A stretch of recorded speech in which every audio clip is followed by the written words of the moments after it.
खुदा बाप, हम तेरा शुक्र अदा करते हैं अपनी इस कलीसिया के लिए, इनके ईमान के लिए, और दुआ करते हैं खुदावंद इस गिरजाघर की बरकत के मौका पर सबके ईमान को और ज़्यादा बढ़ा, मजबूती बख्श, ताकि खुदावंद दुनिया की कोई भी चीज़ इनको इनके ईमान से ना हिला सके। दुआ करते हैं खुदावंद हम सबको बरकत दे, ताकि हम एक दूसरे के साथ भी प्यार और मोहब्बत के साथ रहें, एक दूसरे की इज़्ज़त और एहतराम करते रहें, और यूँ तेरी बादशाहत को इस दुनिया में फैलाने और मजबूत करने में अपना अपना हिस्सा डालते रहें। मसीह खुदावंद के वसीले से जो तेरे साथ रूहुल कुद्स की वहदानियत में खुदा है और हमेशा से हमेशा तक ज़िंदा रहता और सल्तनत करता है।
दुख उठाने के लिए तैयार होकर अपने आखिरी खाने के मौका पर रोटी ली।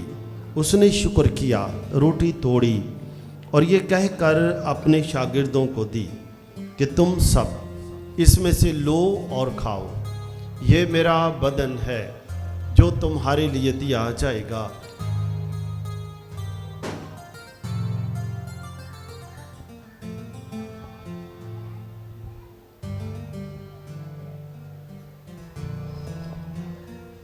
इसी तरह उसने खाने के बाद मैं का प्याला भी लिया। उसने दोबारा शुक्र किया और ये कहकर प्याला अपने शागिर्दों को दिया कि तुम सब इसमें से लो और पियो, नए और अब्दी अहद में ये मेरे खून का प्याला है जो तुम्हारे बल्कि बहुत से लोगों के गुनाहों की माफ़ी के लिए बहाया जाएगा। मेरी याद में यही किया करो।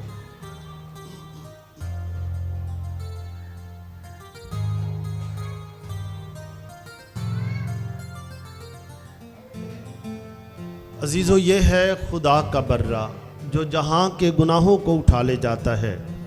मुबारक हैं हम सब जो उसकी पाक ज़ियाफ़त में बुलाए गए हैं। ऐ खुदावंद, मैं इस लायक नहीं कि तुम मेरे यहाँ आए, लेकिन सिर्फ तू कह दे तो मेरी रूह शिफा पाएगी। मसीह यसू का बदन और खून हमें हमेशा की ज़िंदगी के लिए महफूज रखे। आमीन।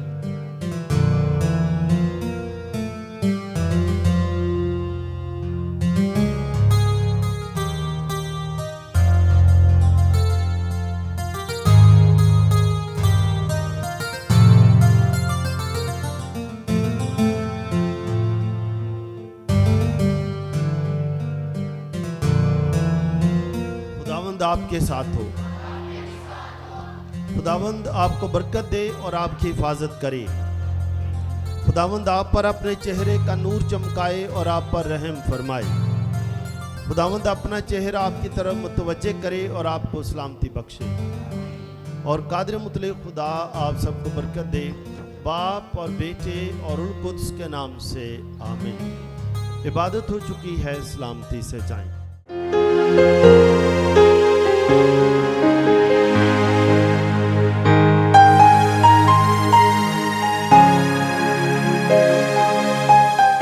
खुदावंद आपके साथ हो।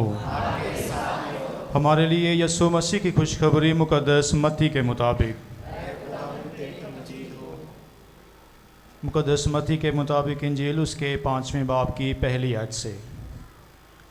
और यीशु हजूम को देखकर पहाड़ पर चढ़ गया, और जब बैठ गया उसके शागिर्द उसके पास आए और वो अपना मुंह खोलकर उन्हें सिखाने लगा कि मुबारक हैं वो जो रूह के गरीब हैं, क्योंकि आसमान की बादशाही उन्हीं की है। मुबारक हैं वो जो हलीम हैं, क्योंकि वो ज़मीन के वारिस होंगे। मुबारक हैं वो जो गमगीन हैं, क्योंकि वो तसल्ली पाएंगे। मुबारक हैं वो जो रास्ते के भूखे और प्यासे हैं, क्योंकि वो आसूदा होंगे। मुबारक हैं वो जो रहम दिल हैं, क्योंकि उन पर रहम किया जाएगा। मुबारक हैं वो जो पाक दिल हैं, क्योंकि वो खुदा को देखेंगे।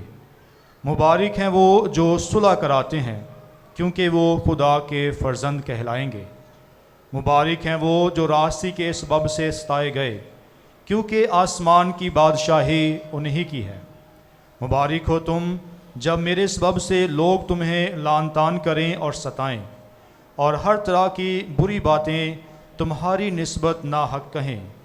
खुश हो और खुशी करो, क्योंकि आसमान पर तुम्हारा अजर बड़ा है, इसलिए कि उन्होंने उन नबियों को जो तुमसे पहले थे इसी तरह से सताया। अंजील मुक़द्दस के वसीला से हमारी ख़ताएँ मुआफ़ की जाएँ। काबिल एहतराम फादर्स, सिस्टर्स, मुबशरान इंजील, तमाम इंतज़ामिया और हमारे खुसूसी तौर पर ये नौजवान जिनका आज इस्तेकाम होना है, आज हम सब के लिए बहुत बड़ी खुशी का दिन है। खुदा ने हमें आज दोहरी खुशी अता की है। एक खुशी ये है कि ये गिरजाघर जिसकी हम बरकत कर रहे हैं, इस गिरजाघर को आबादी ज़्यादा होने की वजह से, यानी नंबर बढ़ने से, और ये महसूस किया गया कि गिरजाघर को बड़ा किया जाए, तो खुदा के फजल से अब ये गिरजा काफ़ी बड़ा है, हवादार भी है, रोशन भी है, रोशनदान भी है, तो जिसके लिए हम खुदा का शुक्र अदा करते हैं। इसके साथ साथ हम खुदा का शुक्र अदा करते हैं अपने नौजवानों के लिए जिनका आज इस्तेकाम होना है। जो हमने आज की पहली तिलावत में पढ़ा कि जब सुलेमान बादशाह ने हैकल बनाई, तो हैकल बनाने के बाद सुलेमान बादशाह ने इसराइल के 12 कबीलों को जमा किया, रहनुमाओं को जमा किया और उनके साथ हैकल में दाखिल हुआ और दुआ की, बरकत दी, दुआ की। जो उस दुआ च हज़रत सुलेमान दी दुआ च उन्होंने 3 गल्लां नूं सामने रखिया। उस दुआ च पहली दुआ की थी, क्या खुदा जेड़ा भी शख्स वड्डा होए, छोटा होए, अमीर होए, गरीब होए, जेड़ा भी तेरे इस घर च आए, ऐ खुदा तू उन्हां दियां दुआवां सुन। अज साडे लिए बहुत खुशी का दिन है कि असी भी अज खुदा दे इस घर च आए हैं, जदों इहनूं बरकत दी जा रही है कि असी भी अज अपने दिल दियां जिहड़ियां भी दुआवां ने, कोई मुरादां ने, कोई ख्वाहिशां ने, असी खुदा दे सामने दिल खोल के रखांगे, खुदा साड़ी दुआ सुनेगा। हो सकता है कि किसी घर च कोई बीमार होवे ते असी उस बीमार लिए दुआ कर सकने। हो सकता है कोई घर ऐसे ने जिथे बेरोज़गारी है, अज तक काम नहीं लभ रहा, वो रोज़गार वास्ते दुआ कर सकते हैं। हो सकता है कोई घर ऐसे भी ने जिथे आपस च लड़ाइयाँ झगड़े ने, मियाँ बीवी दी नहीं बनती या कोई होर मसला है, असी उस घर लिए भी दुआ कर सकते हैं। हो सकता है कोई घर ऐसे ने जिन्हां च समझ लो कि अजे तक उन्होंने औलाद नहीं, असी बेऔलाद लोगों लिए भी दुआ कर सकते हैं। असी दुआ कर सकते हैं अपने पूरे इस इलाके लिए कि खुदाया साडे पूरे इलाके च अमन ते सलामती होए, ताकि सारे लोग मसीही, मुस्लिम, होर भी जिहड़े लोग ने वो आपस च प्यार ते मुहब्बत ना रहन। असी अज दुआ भी कर सकते हैं कि खुदा साडी सब दी दुआवां दे जरिए, साडी दुआवां दे राहीं अज फलस्तीन ते इसराइल दी जंग ख़त्म हो जाए, तो उत्थे भी लोग अमन ते सलामती ना रहन। लड़ाइयां ना ते कोई फ़ायदा नहीं, लड़ाइयां नाल ते जी एक दूजे दे मारे जा सकते हैं, बाकी कोई फ़ायदा नहीं। असी इस वास्ते अज असी जिन्ने भी गिरजे घर चाहे हाँ, दूरों नज़दीकों, जिहड़ी भी अपने अपने घर की दुआ फ़र्क के, अपने अपने घर की जरूरत फ़र्क के, जिहड़ी भी कोई जरूरत साड़ी है, असी उस जरूरत लिए दुआ कर सकते कि खुदाया तो उस वक़्त सुलेमान बादशाह की दुआ सुनी, उन्होंने अपनी आवाम वास्ते कलीसिया लई दुआ की, लोकां लई दुआ की। अज है खुदा मेरी भी जिहड़ी साडी ज़ाती एक दुआ है, साडे अपने घर वास्ते दुआ है, बच्चों वास्ते दुआ है, बेरोज़गारां लई दुआ है, बे औलाद लोकां लई दुआ है। ए खुदा उन्हां दी दुआ सुन, ताकि अज 12 नवंबर का यह दिन साड़ी सारी कलीसिया लई बरकतां दा दिन हो। दूसरी ये भी दुआ की क्या खुदा अगर कोई शख्स कोई बीमार है, कोई दूर है, वो तेरे घर च नहीं आ सकिया, उहदा दिल तो करदा सी, उहदी नीयत तो है सी कि वो तेरे घर च आए, लेकिन वो नहीं पहुँच सकिया, लेकिन वो अगर तेरे घर वाल मुँह करके दुआ करे, रुख करके दुआ करे, उहदी भी दुआ सुन। तीसरी गल ये खास की क्या खुदा कोई भी शख्स जदों तेरे घर च आ जाए, उन्होंने याद आ जाए कि मेरे को कोई गुनाह होया, मेरे को कोई गलती हुई, मैं शायद अपने किसी रिश्तेदार को नुकसान पहुँचाया है, किसी को बुरा भला किया, किसी की चुगली लाई, शायद मेरी चुगली लाउण नाल किसी घर च शक शुबात पैदा हो गए, परेशानी पैदा हो गई, या किसी दे हो सकता है मैं क्योंकि इत्थे खेतीबाड़ी का भी इलाका है, पट्ठे भी बड़े ने, हो सकता सी किसी दी कोई खेतीबाड़ी का नुकसान कर छड़िया होए, किसी दे पट्ठियां दे कोई नुकसान किसी ने पहुँचाया होए, मालकां नूं कोई पुट्ठी सीधी जाके गल दस छड़ी होए, तो खुदा मैनू अज याद आ गया कि मैं माफ़ी चाहना। सुलेमान बादशाह ने आख्या जिहड़ा भी है खुदा तेरे घर च आके दुआ करे तो उन्होंने गुनाह अपने याद आ जान, ए खुदा उन्हां दे सारे गुनाह माफ़ कर दे। अज दुआवां सुनिया जाण दा भी दिन है ते गुनाह गलतियां माफ़ कीतियां जाण दा भी दिन है, अज कबूलीयत दा दिन है। इस वास्ते अज असी वेखने हैं कि जदों पहली तलावत पढ़ी गई उहदे च खास जिक्र किया गया है। असी वेखने हैं कि ज़बूरां च भी लिखिया है कि ए खुदा तू मेरे गुनाह मिटा दे, मेरे गुनाह मिटा दे, अगर तू मेरे गुनाह मिटा देगा तो मैं बर्फ़ वांगू सफ़ेद हो जाऊँगा, यानी मेरे दिल च कोई दाग धब्बा नहीं रहेगा, बिल्कुल दिल साफ हो जाएगा। फिर यह भी लिखा है कि वो धन जिदे बख्शे गए सब गुनाह, तो जो अज जिदे गुनाह माफ़ हो जान, जिदे गुनाह बख्शे जान, जिदे गुनाह खुदा जी माफ़ कर दे, इस गिरजा घर चो जो बाहर जाए समझ लो किसी दे बारे च उहदे दिल विच किसी दे बारे च कोई बुरा नहीं, कोई बुरी सोच नहीं, कोई बुरा ख्याल नहीं, किसी को कोई नुकसान पहुँचाने वाली गल नहीं, किसी को बदला लैन वाली भी कोई गल नहीं, उहदा दिल पाक साफ हो गया। इस वास्ते असी अज जदों मुबारकबादियाँ पढ़ने जड़ियाँ अज पढ़िया गई उहदे च भी लिखा है कि मुबारक वो ने जिहड़े पाक दिल ने। इसका मतलब यही है कि अज असीं दुआ करांगे क्या खुदा तू मेरे दिल नूं ही पाक कर दे, क्योंकि जदों दिल पाक हो जाएगा, जदों सोच पाक हो जाएगी, इसका मतलब है कि असीं किसी दे बारे कोई बुरा सोचना ही नहीं। एक तो ना बुरा किसी लिए करना, एक है बुरा सोचना, बुरा सोचना ही नहीं। जदों बुरा सोचना ही नहीं तो दिल आप ही पाक हो जाएगा। ये असीं क्यों करना, ये नहीं कि असीं किसी को डर के करना है, ये नहीं गल, ये नहीं गल किसी को डर के करनी नहीं, ये नहीं गल। इस गल तां असीं करना क्योंकि सानू हुण समझ आ गई कि खुदा पाक है। खुदा पाक है कि नहीं? खुदा ने सानू भी दावत दी है कि पाक हो जैसे तुम्हारा आसमानी बाप भी पाक है। तो खुदा ने हमें पाक दिल अता किया है, खुदा ने सानू पाक दिल अता किया है। तो इस वास्ते सानू भी जो पता लग गया कि असल च जिहड़ा मेरा दिल है वो भी पाक दिल है, वो दिल पाक है।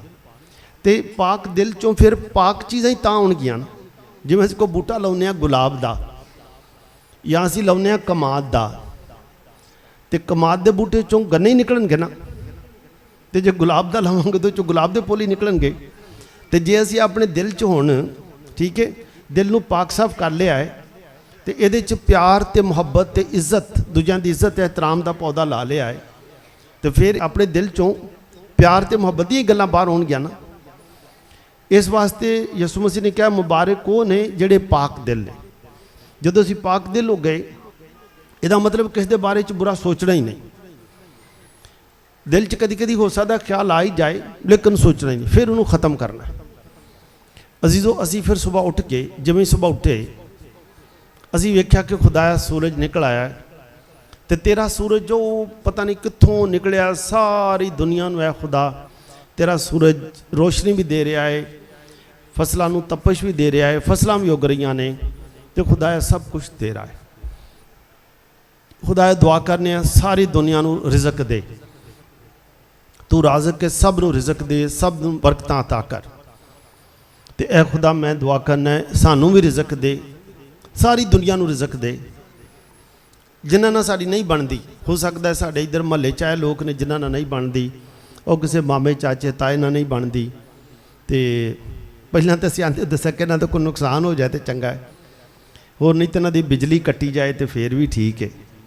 ਲੇਕਿਨ ਹੁਣ ਤੋਂ ਕੀ ਕਰਨਾ ਹੈ? ਉਹਨਾਂ ਲਈ ਕੋਈ ਬੁਰਾ ਸੋਚਣਾ ਹੈ ਕਿ ਬੁਰਾ ਸੋਚਣਾ ਹੀ ਨਹੀਂ? ਜੀ ਜੀ ਬੁਰਾ ਸੋਚਣਾ ਹੀ ਨਹੀਂ। ਹੁਣ ਕਿਸੇ ਦਾ ਬੁਰਾ ਸੋਚਣਾ ਹੀ ਨਹੀਂ, ਸੋਚਣਾ ਹੀ ਨਹੀਂ ਕਿ ਇਹਨਾਂ ਦੀ ਫਸਲ 'ਚ ਪਾਣੀ ਟੁੱਟ ਜਾਏ, ਇਹ ਵੀ ਨਹੀਂ ਸੋਚਣਾ, ਗੱਲ ਹੀ ਨਹੀਂ ਕਰਨੀ। ਠੀਕ ਹੈ, ਸੋਚ ਹੀ ਖਤਮ ਹੋ ਗਈ। ਇਸ ਦਾ ਦੁਆ ਕਰਨੀ ਕਿ ਖੁਦਾ ਸਭ ਨੂੰ ਰਿਜ਼ਕ ਦੇ। ਰਿਜ਼ਕ ਖੁਦਾ ਕਿਉਂ ਸਭ ਨੂੰ ਦੇ? ਕਿਉਂਕਿ ਖੁਦਾ ਤੇ ਰਿਜ਼ਕ ਦੇ ਹੀ ਰਿਹਾ ਹੈ। ਲੇਕਿਨ ਹੁਣ ਅਸੀਂ ਵੀ ਦੁਆ ਕਰਨੇ, ਫਿਰ ਖੁਦਾ ਖੁਸ਼ ਹੁੰਦਾ ਹੈ ਕਿ ਮੇਰੇ ਜਿਹੜੇ ਬੱਚੇ ਨੇ ਉਹਨਾਂ ਨੂੰ ਪਤਾ ਲੱਗ ਗਿਆ ਕਿ ਮੈਂ ਰਿਜ਼ਕ ਦੇਣਾ ਹੈ, ਉਹ ਵੀ ਰਲ ਕੇ ਦੁਆ ਕਰਦੇ ਨੇ ਕਿ ਸਭ ਨੂੰ ਰਿਜ਼ਕ ਦੇ। ਉਹ ਫਿਰ ਖੁਦਾ ਖੁਸ਼ ਹੁੰਦਾ ਕਿ ਮੇਰਾ ਜਿਹੜਾ ਘਰਾਨਾ ਹੈ, ਮੇਰੇ ਜਿਹੜੀ ਫੈਮਿਲੀ ਹੈ, ਸਾਰੇ ਇਹ ਸਭ ਲਈ ਰਿਜ਼ਕ ਲਈ ਦੁਆ ਕਰਦੇ ਨੇ। ਇਹ ਦੁਆ ਕਰਦੇ ਨੇ ਦੁਨੀਆ 'ਚ ਕੋਈ ਸ਼ਖਸ ਬਿਮਾਰ ਨਾ ਹੋਏ, ਇਹ ਦੁਆ ਕਰਦੇ ਨੇ ਸਭ ਦਾ ਭਲਾ ਹੋਏ। ਫਿਰ ਯਿਸੂ ਮਸੀਹ ਨੇ ਇਸ ਵਾਸਤੇ ਸਾਨੂੰ ਕਿਹਾ ਹੈ, ਮੁਬਾਰਕ ਉਹ ਨੇ ਜਿਹੜੇ ਰਹਿਮ ਦਿਲ ਨੇ। ਅੱਜ ਦੁਨੀਆ 'ਚ ਅਜ਼ੀਜ਼ੋ ਰਹਿਮ ਦਿਲ ਲੋਕ ਜ਼ਿਆਦਾ ਨੇ ਜਾਂ ਬੇਰਹਿਮ ਜ਼ਿਆਦਾ ਨੇ? ਜੀ ਬੇਰਹਿਮ ਜ਼ਿਆਦਾ ਨੇ। ਅੱਛਾ, ਤੇ ਅਸੀਂ ਕਿਹੜੀ ਬੰਨੇ ਆ, ਬੇਰਹਿਮ ਲੋਕਾਂ 'ਚ ਕਿ ਰਹਿਮ ਦਿਲ 'ਚ? ਜੀ ਅਸੀਂ ਰਹਿਮ ਦਿਲ 'ਚ ਕਿ ਵਿਚਕਾਰ ਕਰਕੇ, ਜੇ ਕੋਈ ਵਿਚਕਾਰ ਲੈਣ ਲੱਗ ਜਾਏ ਕਿ ਕਦੀ ਕਦੀ ਇੱਧਰ ਤੇ ਕਦੀ ਕਦੀ ਇੱਧਰ, ਅਸੀਂ ਉੱਧਰ ਆ ਕਿ ਵਾਕਈ ਅਸੀਂ ਰਹਿਮ ਦਿਲ? ਜੀ ਅੱਛਾ, ਅਗਰ ਅਸੀਂ ਥੋੜ੍ਹਾ ਥੋੜ੍ਹਾ ਕਿਸੇ ਦਿਲ 'ਚ ਕਦੀ ਕਦੀ ਦਿਲ ਸਖਤ ਹੋ ਹੀ ਜਾਂਦਾ, ਬੇਰਹਿਮੀ ਆ ਹੀ ਜਾਂਦੀ ਹੈ, ਗੁੱਸਾ ਆ ਜਾਂਦਾ। ਗੁੱਸਾ ਆਉਂਦਾ ਕਿ ਨਹੀਂ ਆਉਂਦਾ? ਜੀ ਕਿ ਗੁੱਸਾ ਆਉਂਦਾ ਹੀ ਨਹੀਂ? ਨਹੀਂ ਆਉਂਦਾ ਕਦੀ ਕਦੀ। ਅੱਛਾ, ਹੁਣ ਅਗਰ ਅਸੀਂ ਦੁਆ ਕਰਾਂਗੇ ਕਿ ਖੁਦਾ ਜਿਹੜਾ ਗੁੱਸਾ ਕਦੀ ਕਦੀ ਵਾਹ ਹੀ ਆ ਜਾਂਦਾ ਹੈ, ਤੇ ਇਹਨੂੰ ਹੁਣ ਅਸੀਂ ਉੱਤੇ ਨਹੀਂ ਜਾਣ ਦੇਣਾ, ਇਹਨੂੰ ਅਸੀਂ ਇੱਥੇ ਕੰਟਰੋਲ ਕਰਨਾ। ਕਰ ਸਕਦੇ ਕਿ ਨਹੀਂ ਕਰ ਸਕਦੇ? ਤੇ ਅਜ਼ੀਜ਼ੋ ਖੁਦਾ ਇਹੋ ਹੀ ਚਾਹੁੰਦਾ ਹੈ ਕਿ ਅਸੀਂ ਖੁਦਾ ਦੇ ਲੋਕ, ਅਸੀਂ ਆਪਣੇ ਆਪ ਨੂੰ ਜਾਣੀਏ ਕਿ ਅਸੀਂ ਕੌਣ ਹਾਂ। ਜਦੋਂ ਸਾਨੂੰ ਪਤਾ ਲੱਗ ਜਾਂਦਾ ਹੈ ਕਿ ਅਸੀਂ ਆਮ ਇਨਸਾਨ ਤੇ ਹੈ, ਸਭ ਇਨਸਾਨਾਂ ਵਰਗੇ ਹੀ ਹਾਂ, ਲੇਕਿਨ ਅਸੀਂ ਆਪਣੇ ਕੰਮਾਂ ਕਾਰਾਂ ਤੋਂ, ਗੱਲਬਾਤ 'ਚੋਂ ਅਸੀਂ ਦੂਜੇ ਲੋਕਾਂ ਤੋਂ ਫਰਕ ਹੈ। ਅਸੀਂ ਫਰਕ ਕਿਵੇਂ ਹੋ ਜਾਂਦੇ ਹਾਂ? ਕਿਉਂਕਿ ਅਸੀਂ ਕਿਸੇ ਦਾ ਬੁਰਾ ਸੋਚਦੇ ਨਹੀਂ। ਅਗਰ ਕਿਤੇ ਕੋਈ ਲੜਾਈ ਝਗੜਾ ਹੋ ਹੀ ਜਾਏ, ਅਸੀਂ ਸੁਲ੍ਹਾ ਕਰਾ ਦਿੰਦੇ ਹਾਂ। ਅਸੀਂ ਉਹ ਸੁਲ੍ਹਾ ਕਰਾਉਣੀ ਚਾਹੀਦੀ ਕਿ ਲੜਾਈ ਕਰਾਉਣੀ ਚਾਹੀਦੀ ਹੈ? ਮਜ਼ਾ ਉਂਝ ਕਿਤੇ 'ਚ ਜ਼ਿਆਦਾ ਹੁੰਦਾ, ਸੁਲ੍ਹਾ 'ਚ ਕਿ ਥੋੜ੍ਹੀ ਜਿਹੀ ਲੜਾਈ ਕਰਾ ਦਿੱਤੀ ਹੈ? ਨਹੀਂ, ਸੁਲ੍ਹਾ 'ਚ ਸ਼ਾਬਾਸ਼। ਤੇ ਅਗਰ ਅਸੀਂ ਸੁਲ੍ਹਾ ਕਰਾਉਣ ਵਾਲੇ ਬਣ ਜਾਈਏ ਤੇ ਇਹਦਾ ਮਤਲਬ ਹੈ ਸਭ ਤੋਂ ਪਹਿਲਾਂ ਤੇ ਮੈਂ ਆਪ ਅਮਨ ਪਸੰਦ ਹੋ ਜਾਵਾਂਗਾ। ਇਹਦਾ ਮਤਲਬ ਮੈਂ ਕਿਸੇ ਦੀ ਲੜਾਈ ਨਹੀਂ ਕਰਾਉਂਦਾ। ਅਗਰ ਲੜਾਈ ਨਹੀਂ ਕਰਾਉਂਦਾ ਤਾਂ ਫਿਰ ਹੀ ਤੇ ਕਿਸੇ ਦੀ ਲੜਾਈ ਬੰਦ ਕਰਾਵਾਂਗਾ ਨਾ, ਇੰਝ ਹੋਏਗਾ ਨਾ। ਨਹੀਂ ਤਾਂ ਮਹੱਲੇ 'ਚ ਸਭ ਨੂੰ ਪਤਾ ਹੁੰਦਾ ਕਿ ਫਲਾਣਾ ਜਿਹੜਾ ਉਹਨੂੰ ਦੱਸਾਂਗੇ ਉਹ ਫਿਰ ਲੜਾਈ 'ਚ ਸਾਡੇ ਨਾਲ ਜਾਏਗਾ, ਦੋ ਚਾਰ ਉਹ ਵੀ ਡਾਂਗਾ ਡੂੰਗਾ ਪੜ ਲੈਣਗੇ, ਉਹਨਾਂ ਦੇ ਬੱਚੇ ਬੁੱਚਿਆ ਨੇ। ਲੇਕਿਨ ਹੁਣ ਇਹ ਹੈ ਹੀ ਨਹੀਂ, ਖਤਮ ਹੋ ਜਾਏਗੀ ਕਿ ਨਹੀਂ? ਫਿਰ ਲੋਕ ਸਾਨੂੰ ਲੜਾਕਾ ਸਮਝਣਗੇ ਕਿ ਸੁਲ੍ਹਾ ਕਰਾਉਣ ਵਾਲਾ ਸਮਝਣਗੇ, ਤੇ ਸਾਡੇ ਮਰਨ ਤੋਂ ਬਾਅਦ ਹੀ ਲੋਕ ਯਾਦ ਕਰਨਗੇ ਕਿ ਫਲਾਣਾ ਇੱਕ ਹੁੰਦਾ ਸੀ, ਕੋਈ ਬਾਜੀ ਸੀ, ਅੰਮਾ ਸੀ, ਜਾਂ ਕੋਈ ਭਾਈ ਸੀ, ਬਾਬਾ ਸੀ, ਇਹ ਕਿਤੇ ਵੀ ਕੋਈ ਮਸਲਾ ਹੋ ਜਾਂਦਾ ਸੀ, ਇਹ ਜਾ ਕੇ ਉੱਥੇ ਸੁਲ੍ਹਾ ਕਰਾ ਦਿੰਦੇ ਸੀ। ਯਾਦ ਲੋਕ ਕਰਨਗੇ ਕਿ ਨਹੀਂ? ਇੰਝ ਹੀ ਯਾਦ ਕਰਨਗੇ। ਅਜੋ ਅੱਜ ਦੁਆਵਾਂ ਸੁਣੇ ਜਾਣ ਦਾ ਦਿਨ ਹੈ, ਦੁਆਵਾਂ ਸੁਣੇ ਜਾਣ ਦਾ ਦਿਨ। ਖੁਦਾ ਸਾਡੀ ਦੁਆਵਾਂ ਸੁਣੇਗਾ। ਉਹ ਜਦੋਂ ਸੁਣੇਗਾ ਖੁਦਾ ਦੁਆਵਾਂ, ਕਿਉਂਕਿ ਅਸੀਂ ਹੁਣ ਇਹੋ ਹੀ ਚਾਹੁੰਦੇ ਹਾਂ। ਜੋ ਵੀ ਪਿੱਛੇ ਹੋ ਗਿਆ ਉਹਦਾ ਸਾਨੂੰ ਨਹੀਂ ਪਤਾ, ਚਲੋ ਉਹਦੀ ਗਲਤੀ ਹੋ ਗਈ, ਅੱਜ ਜਿਵੇਂ ਲਿਖਿਆ ਹੈ ਕਿ ਉਹਦੇ ਲਈ ਮਾफ़ੀ ਮੰਗ ਲਈ। ਲੇਕਿਨ ਹੁਣ ਤੋਂ ਅਸੀਂ ਅਮਨ ਪਸੰਦ ਲੋਕ ਬਣ ਜਾਵਾਂਗੇ, ਸੁਲ੍ਹਾ ਕਰਾਉਣ ਵਾਲੇ, ਆਪਣੇ ਦਿਲ ਪਾਕ ਸਾਫ਼ ਕਰ ਲੈਣ ਵਾਲੇ, ਦਿਲਾਂ ਨੂੰ ਪਾਕ ਸਾਫ਼ ਕਰ ਲਾਂਗੇ। तो अजीज़ो फिर खुदा साढ़े तो खुश होएगा। अज क्योंकि इस्तेकाम में ने जदों इस्तेकाम मिलता है उदों खुदा सानू होर बरकत देंदा है। इस्तेकाम की मोहर लग जाती है, पाक रूह की मोहर लग जाती है। इसका मतलब है कि हुण असीं बालग हो गए, समझदार हो गए। हुण सानूं होर साडी जिम्मेदारी दा पता लग गया है कि असीं इस दुनिया दे विच रह के असी यसु मसीह की मुनादी करनी है। मुनादी जरूरी नहीं कि असी जाके मुनादी करनी जो बाबू जी करन डे ने या फादर करते हैं, यही नहीं। असी हुण अपने घरां दे विच एक नवा माहौल कायम कर लेना कि साडे घर दे विच भी असी किसी नूं बुरा भला नहीं कहना, घर दे विच भी प्यार ते मुहब्बत ना रहना, घर च भी किसी नाल असी अच्छे अंदाज नाल गल करनी है, लहजे अच्छे लहजे नाल गल करनी, अच्छे लहजे नाल गल करनी। अगर पहले असीं गुस्से नाल गल करदे सां, हुण असीं थोड़ा जिहा अच्छे लहजे नाल करांगे। फिर असीं प्लान कर लांगे कि खुदा ने सानूं मौका दिता है कि डायसिस च जिहड़ा साल है तालीम हुनर ते तरबियत दा साल है। असीं फिर अपनी तरबियत करांगे, अपने घर वालियां दी तरबियत करांगे, सब दी तरबियत करांगे, ताकि साडे घर दे सारे जी दूजियां लोकां तो फर्क हो जाणगे। ते खुदा सानूं जुरत देगा कि अगर दिलां 'च कोई सख्ती है तो दिलों की सख्ती थोड़ी थोड़ी दूर कर देंगे। दिलों थोड़ी थोड़ी सख्ती है कि है ही नहीं, बिल्कुल थोड़ी थोड़ी। मिसाल के तौर पर हुण तुसीं गिरजे आए जे ना, बड़े तैयार तो रोक आए जे सारे, तो जिन्हों के दिलों थोड़ी थोड़ी अजे भी सख्ती है या हसद है, कई ने एक दूजे को वेख के फौरन खुश होए ने, कईयों के दिलों थोड़ी थोड़ी सख्ती है वह खुश नहीं होए। अच्छा, जिन्हों की थोड़ी थोड़ी सख्ती है यानी एक दूजे को कबूल नहीं करन डे अजे तक, थोड़ी थोड़ी वैर जिहा है, गुस्सा गुस्सा है, तो हो सकता कि तुसीं एक दूजे को वेख के ही हुण जिवें बैठे भी जे, तो हो सकता वेख के तो एक दूजे को वेंदे होण के वो इस लैन च बह गए ने, मैं पिछां थोड़ा जिहा बह जाना है ना, नहीं हुण बैठे रहो जिथे जिथे बह जाए, कोई गल नहीं।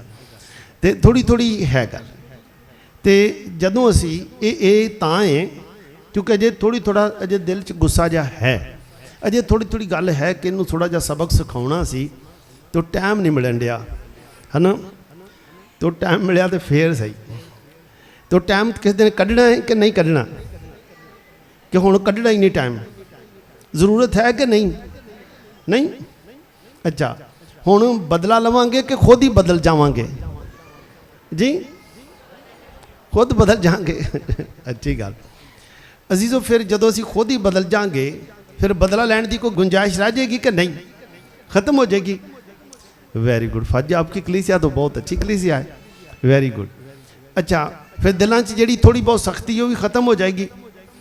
अगर दिलों च बहुत ही सख्ती हो जाएगी, दिलों दीयां जिहड़ियां नाड़ां ने वो भी सख्त हो जाणगियां है ना, तो हो सकता कोई दिन आए कि सानू लोग हस्पताल लै जाण, फिर नहीं, फिर ऑपरेशन थिएटर च जाके नालियां खोलन है ना, उत्थे जाके खलवा लैणियां चंगियां, कई दुआ नाल ही खोल जाण ते चंगियां, किहड़ी गल चंगी है जी, इत्थे ही दुआ खोल जाण, ठीक है ठीक है। अच्छा अजीज़ो, ये थोड़ी थोड़ी जुरत करनी पैंदी है, जुरत यो पौलुस रसूल भी आंदे ने जुरत तो करनी पेगी ना, फिर जुरत करनी पेगी। तो वो जुरत कदों करनी, अज ही करनी, अज ही करनी है कि अगले हफ्ते करनी, अज ही करनी है। अजीज़ो इंज होया कि कुछ महीने पहला की गल है, इंज एक जगह नमाज सी हो रही, उहदे च ही गल होण रही सी कि अज असी खुदा को खास बरकत मंगनी है, हिम्मत मंगनी है कि खुदा अपने कलाम के राही अज सानू बरकत दे, तो अज असी अपने दिलों को खोल लांगे। कईयां लई दिल खुले रहिंदे ने, तो कईयां लई दिल थोड़े थोड़े खुले हुंदे ने, तो कईयां नूं वेख के बहुत ही समझ लो कि दिल सुकड़ जाते, दरवाजे दिल दे बंद, दरवाजे दिल दे अज खोल लांगे कि अद्धे को बंद रहन जी, सारे खोल दिते जान, सारे खोल। अच्छा अजीज़ो, इंज सी कि कोई ना इंज ही नमाज के दौरान कोई बाजी सी, बीबी सी, उन्होंने याद आया कि मेरी ना सस दे नाल काफ़ी दिनों तो मेरी नाराज़गी चलन रही है, हालांकि कोई घर च रहने आ, वो दूजे कमरे च, तो बीमार भी सी बेचारी, मैं उन्होंने कदी कदी पानी भी नहीं पुछती गुस्से नाल, मैं कहा मैं भी इन्हूं सबक हुण सिखाउणांगी। तो उहदे दिल च ख्याल आया कि इहदे लई ना मैं उंज ते कमरे का दरवाज़ा तो खुला ही है, लेकिन मेरे दिल का दरवाज़ा इहदे लई बंद हो गया है। इंज कई बार हो जाता कि नहीं होंदा है ना, उंज दरवाज़ा घर का खुला ही है, दिल का दरवाज़ा बंद है, उहदे वल वेखना भी नहीं, वेखीदा भी नहीं। अच्छा नमाज तो बाद उन्हें पाक शकत लई, पाक शकत लैके उन्हें आख्या कि खुदावंद मेरे दिल को पाक साफ कर। सुलेमान बादशाह ने भी दुआ की, क्या खुदा जेड़ा भी तेरे घर च आए उहदे गुनाह माफ़ कर, मेरे भी गुनाह माफ़ कर दे, मेरे दिल नूं खोल। उन्हें आख्या मैं जांदे ही अज ना शाम नूं अपनी सੱਸ नूं ना चाह जरूर पेश करांगी, फिर शाम नूं खाना भी मैं ही बना के दांगी। जो हो गया ख़त्म हो गया। वो ना फिर गई, उन्हें वेख्या कि मेरी सੱਸ दे कोल एक होर महल्ले दी एक परौणी बैठी है। उन्हें आख्या मैं छेती दी चाह बनाउनी हाँ तो उन्होंने दे के आउनी। वो चाह देन गई तो वह परौणी भी से लागे बैठी, उन्होंने भी चाह देती। वो ना गल्लां आपस च करन डै पईयां कि इन्ने दिन हो गए ने कभी कोई पानी नहीं पूछा, जी चाह शाह बड़ी बना के दे रही है, इन्हें किते चाह च कुछ पा के तो नहीं दे देता कुछ लैंदा। फिर उन्हें वेख्या कि ये बिस्कुट भी लै आई है, नाल साढ़े बह के चाह चू भी पीन रही है। तो शाम को उन्हें खाना भी पका के आप भी खाना सारे ना कट्ठे ही रल के खा रहे ने। तो बच्चों भी उन्हें बुला लिया, बच्चों आओ सारे रल के खाना खाने, अपनी दादी ना खाना खाओ। फिर शाम को समझ आ गई गल कि अज इन्हें चाह च कुछ नहीं पाया, ये दिल च यसू ने कुछ पा दिता है, जरा दिल खुल गया। अजो असी भी यसू नूं आंगा साढ़े दिल च कुछ पा दे, दिल च खुल जाएगा कि नहीं खुल जाएगा। अजीजों मेरी दुआ है खुदा तुहानूं सब नूं बहुत बरकत दे। अज असी भी अपने दिलों की जिहड़ी भी कोई सख्ती है, जिधर ही दरवाजे बंद ने, नाराज़गी है, उहदे को बदला लैण दा भी सोचने आ। अज असी अपने सारे इस गिरजाघर की बरकत के मौका पर सारे असी खुद भी एक दूजे के गुनाह माफ़ करिए, तो अगर जरूरत है उहदे कोलों जाके माफ़ी मंग लईए, तो अपने दिलों नूं पाक साफ करके जाइए, ताकि 12 नवंबर का दिन साडे लिए एक बरकतां का दिन होए, खुशियां का दिन होए, साडे लिए समझ लो एक नवा दिन होए, मसीह खुदावंद के वसीले से आमीन।